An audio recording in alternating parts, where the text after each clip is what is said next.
When I was a child, my family would introduce me to so many films from their own childhood. Indiana Jones, Star Wars, Back to the Future. I associate them all with my family in some way or another. I remember my mom and auntie always telling the same story when we watched Back to the Future, about how their reactions when the films were first released to the end of the first and second films, and how excruciatingly long it felt to wait for each sequel.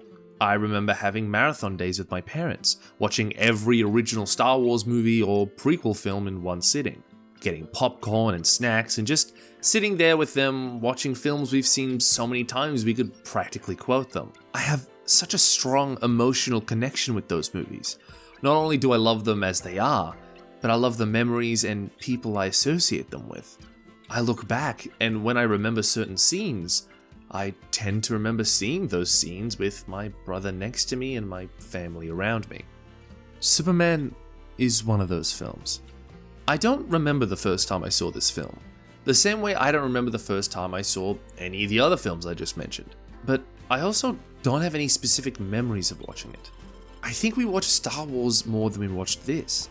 I get flashes, but those flashes feel so significant. I can remember moments when we watched it on DVD or when it played on the TV, and I remember how every time it was on, I would watch it with my dad. This isn't strictly true. There were times I watched it with just my mom or both of my parents, but I always associated it with him. I remember him telling me how much he loved it as a kid. I remember him humming and whistling the theme both when we watched the film and just randomly at times. I remember seeing his and my mom's disappointment walking out of Man of Steel when the theme wasn't in the movie. I remember a photo of him, myself, and my brother at a costume party when we were only toddlers, where he was dressed as Superman. I remember when the second film was on TV one night, and I went to his room and sat on his bed next to him and watched it with him, ads and all. I think that was the last time I saw a Reeve Superman film with him.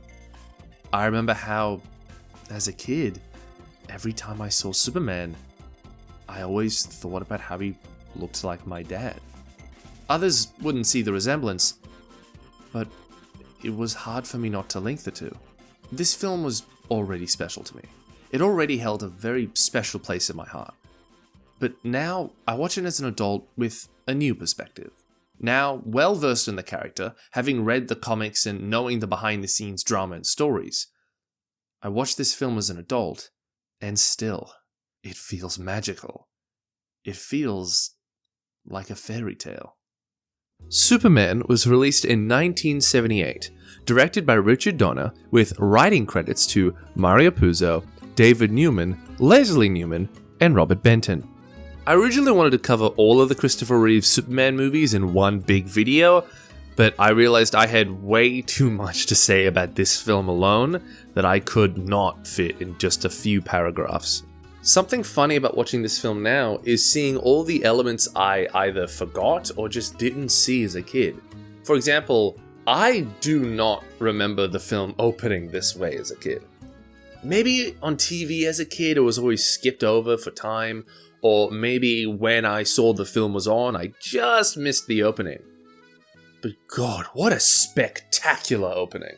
This film respects Superman. It respects him as a pop culture icon and as a comic book character. Starting off with the child reading out the pages of Action Comics on a black and white cinema screen. It feels like an obvious callback to the first Superman serials and to Superman's first feature film, Superman and the Mole Men. To show this and then slowly transition to the credits of the film, soaring through the screen, breaking the character into a new era of film. As if to say that this isn't like those serials in the film of the past. This is new, modern, but it still respects what came before it. The iconic intro that every Reeve Superman movie has, of text flying through space, now in retrospect, feels like an obvious homage to the opening credits of Superman and the Mole Men, like a 70s reinvention of it. It's old, it's new, it's epic. This film looks absolutely gorgeous. These special effects haven't aged a day. Krypton feels so real, so tangible, aided with the use of matte paintings and miniatures, with absolutely gorgeous, grand sets. Even the effects that you can tell aren't real feel real in this world. As a child, effects like Clark running next to the train and Superman flying through Metropolis felt real. I didn't question it. And as an adult who now knows how these films are made, I can see these scenes and I know, obviously, they're special effects. That's not a real man flying. That's not a real man running next to a train. But God, it feels real. Maybe it's the practical element, or the cinematography aiding the emotion of the scene. You just get lost in the magic of it all. To touch on the cinematography for a moment, there are some absolutely jaw-dropping shots and compositions in this film. They really let them breathe on screen and don't cut away too fast. They linger for a moment, just long enough to feel powerful. I think some personal highlights for me are when Martha and Clark are saying goodbye on the farm, the blocking of Clark in the barn when he hears Martha scream Jonathan's name, Superman holding up the Californian tectonic plates, and Superman flying with Lois and a helicopter in his hands. Everybody say thank you to the cinematographer, Jeffrey Unsworth. Thank you, Jeffrey Unsworth. Thanks, Jeff. There's one scene that I think is absolutely gorgeous. Not just visually, but thematically. It's when Superman and Lois fly together. Above the clouds, in the night sky, beneath the stars, they hold each other's hand, and they soar. Superman's flight in this film isn't realistic. There's very little weight to him. There's very little effort to try to explain how it all works, other than a quick speech at the beginning of the film by Jor-El. But that's what makes this scene so beautiful to me. It doesn't feel real. It feels like a dream. People really love to joke about the poem Lois says in this scene. And I understand, but I can't help but love it. Can you read my mind?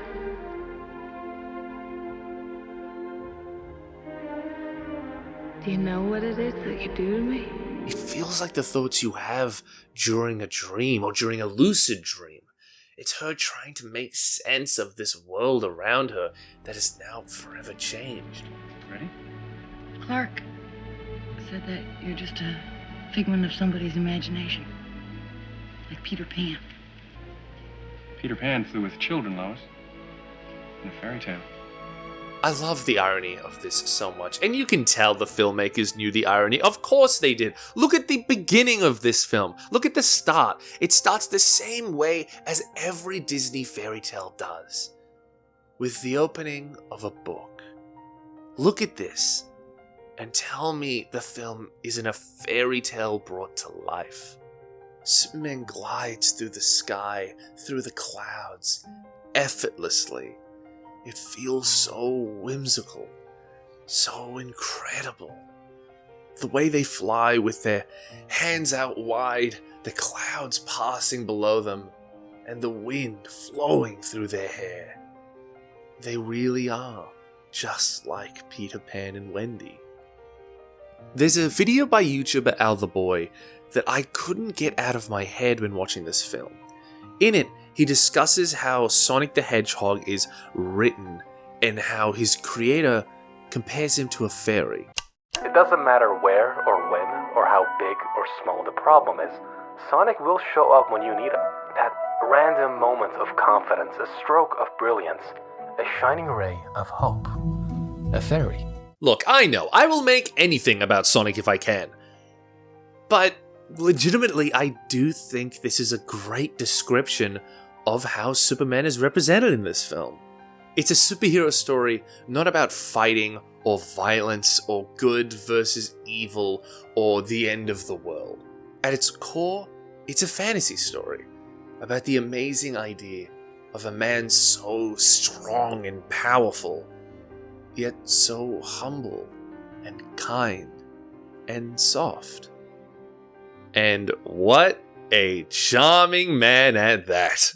Clark is kind and loving and also very cheeky and so flirty. You can see it from his first scene on Earth as a baby, walking out of that crater with his arms raised as if to say, ta-da! And when he's in high school, racing the train home to beat his classmates. Clark! How'd you get here so fast? I ran. And him and Lois, oh my god, the chemistry between these two are so good. They can't stop flirting. Do you have a girlfriend? No, I don't, but, if I did, Miss Lane, you'd be the first to know about it.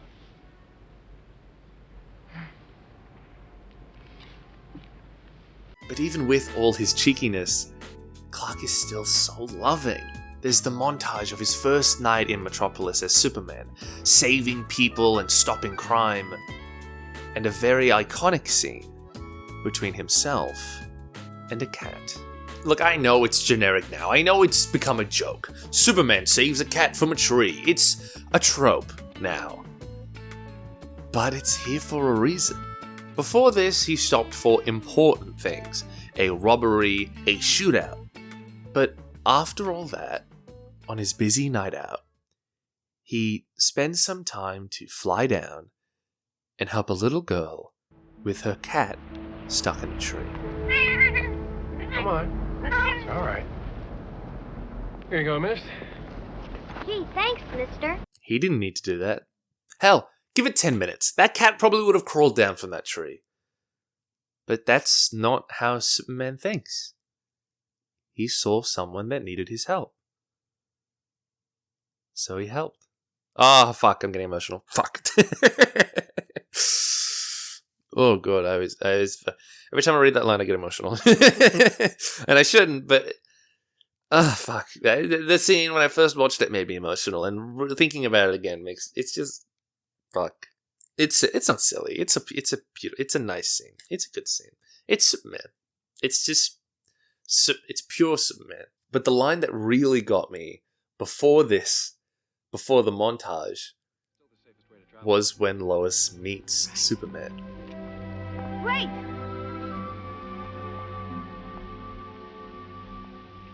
Who are you? A friend.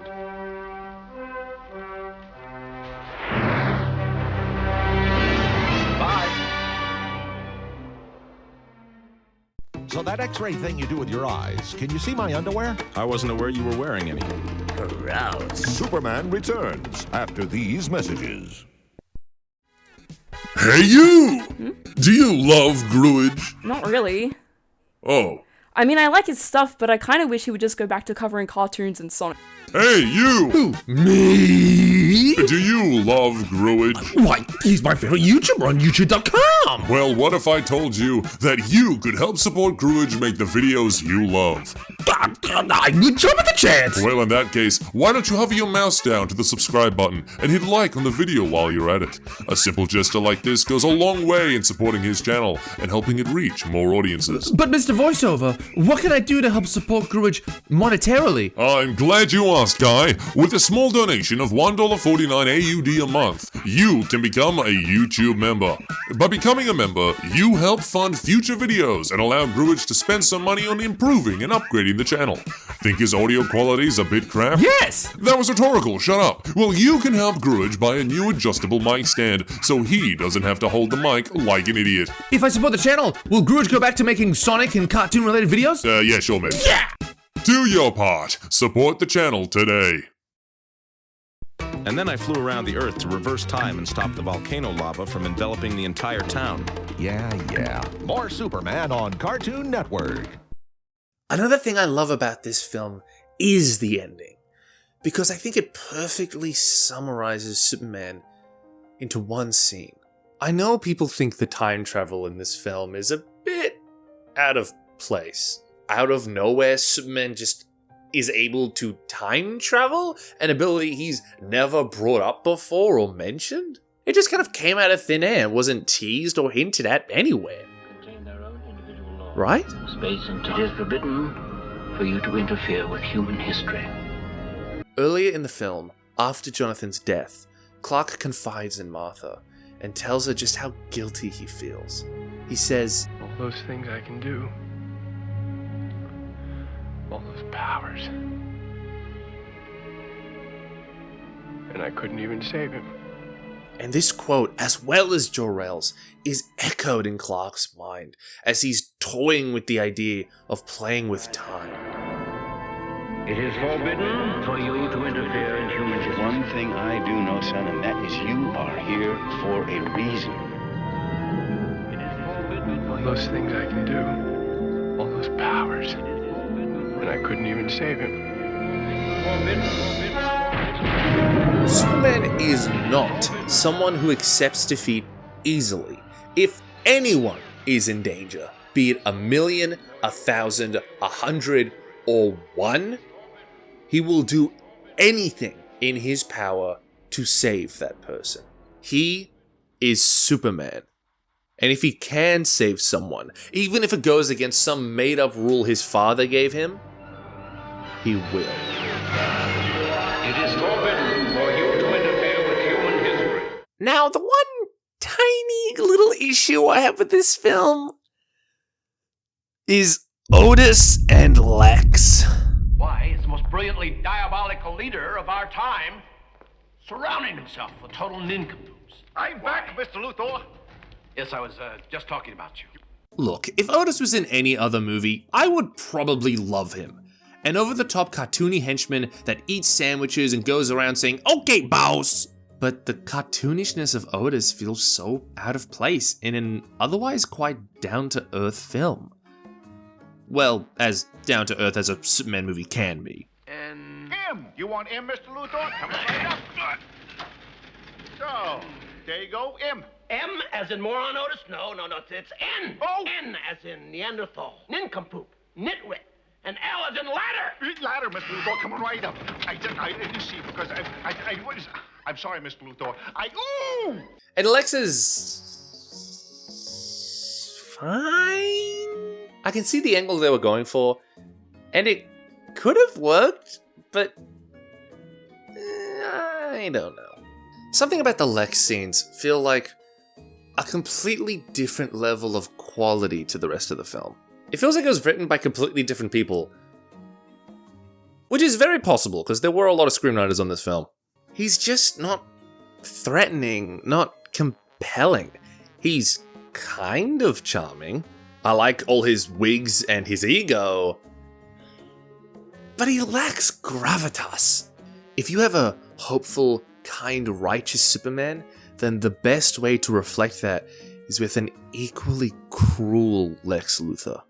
You gonna wash your hands? No, 'cause I'm evil. Where Superman is soft, Lex should be rock hard. Where Superman smiles, Lex should scorn.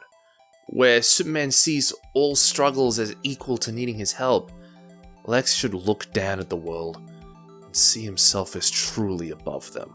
He's sarcastic and mean, but in an over-the-top, silly way. If you have a Superman that makes you smile and want to do good, then you need to reflect that with a truly disgusting and vile Lex Luthor that reminds you of just how evil humanity can be.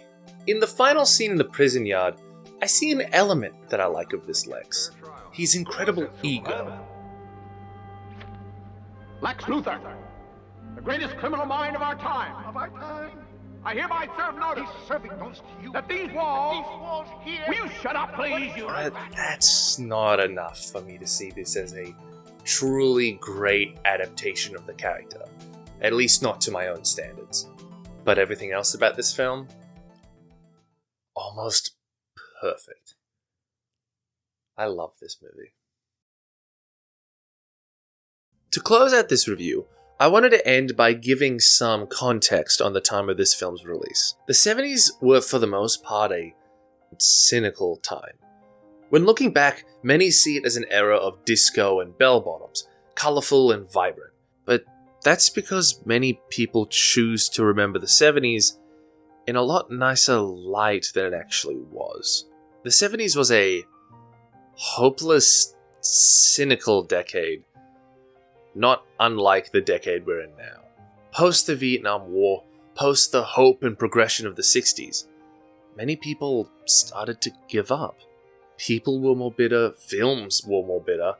The world in America had grown to be a lot more dark and depressing. I think you can see that reflected in this film.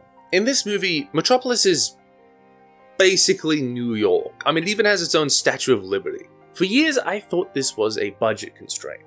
You can't really portray the larger-than-life retro-futurism portrayal of Metropolis from the comics without some pretty expensive sound stages. But on reflection, I think the setting really aids the film. New York in the 70s was dark and damp. Crime was frequent. If you wanted to summarize the decade in one city, it would be New York. So I think it is quite fitting that Metropolis is New York, because in the film we see that cynicism, the disbelief that one man can be so kind, can help so many people, can be so powerful, and not have some motive behind his actions. I'm here to fight for truth and justice in the American way. You're gonna end up fighting every elected official in this country. Sure you don't really mean that, Lois? I don't believe this. Lois? Hmm? I never lie. This movie defies the cynicism of the 70s. It shows a powerful hero in full spandex and color, choosing to be kind because why wouldn't he? Again, I go back to that line that man says to Lois after saving her from the falling helicopter. Superman isn't a cop, he isn't a Christ-like figure. Above anything else, he's one thing. A friend. This movie didn't solve the cynicism of the 70s. The decade that followed was one of the most politically destructive and vile in modern history. People kept this idea of individualism and only helping themselves from the 70s. But I can see how so many people had such a strong attachment to this film, even now. Because when everything looks dark and bleak, it's nice to know that there are friends out there who will help you, who'll lend a hand. And I'm sure it inspired many to do the same.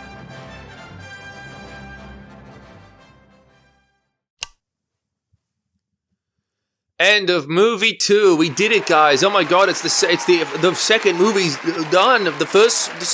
Wow! I should have had this video up earlier than I did, but I started getting really distracted by stuff. Yeah, it's a good movie, isn't it? Good review, isn't it? Maybe you should like and subscribe and maybe be a member. Bam! Here's the members! We actually, I was playing Undertale on stream, and someone was just like, hey, what if I just gave you, like, how much money to make you do the genocide route? I'm like, you're gonna have to pay me to do the genocide route. I'm not doing the genocide route. And then they paid me. And they gave me members. So here's some members. And guess what? You can be right here if you give me $1 a month, Australian. I don't know what that is American. In fact, I think it's like $1.30 Australian, which might be $1 American. I don't really know the conversion. But if you give me $1 a month, your name can be here in the credits. Wow. This could be you. This could be you. You could be right here on my face. Isn't that cool? Isn't that great? And it helps me support. It helps us support the channel because, you know, this isn't necessarily expensive, but I mean, I would like to get a mic stand or a mic attachment for this camera. I would like to get maybe a prompter so I'm not reading off my laptop. I'd like to get a tripod. Do you want to see something? Look at this. I'm using a bloody step ladder as a tripod with Xbox games holding the camera up. This is what I've got. This is the budget we're working with here, man. This is what we're working with. So, you know, consider being a member because YouTube kind of pays like ass and it's a great way to support the channel. I don't know if this is centered or not, whatever. What do you think, Superman? You're so handsome. Stop. God. You guys want to see bloopers? Superman was released. Superman.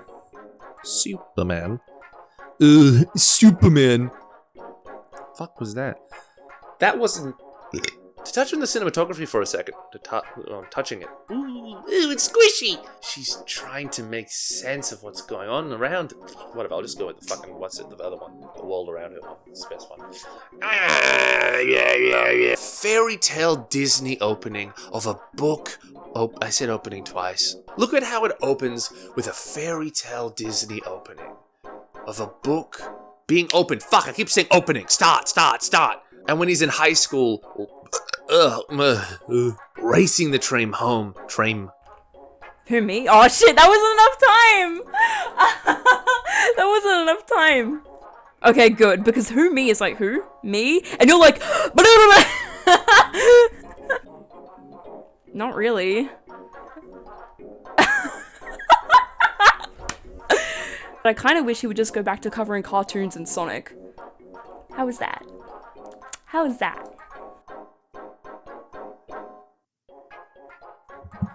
Talk to the mic there. My dog's in here now. Hey. So if you see a staffy or noises of someone licking themselves, now you know.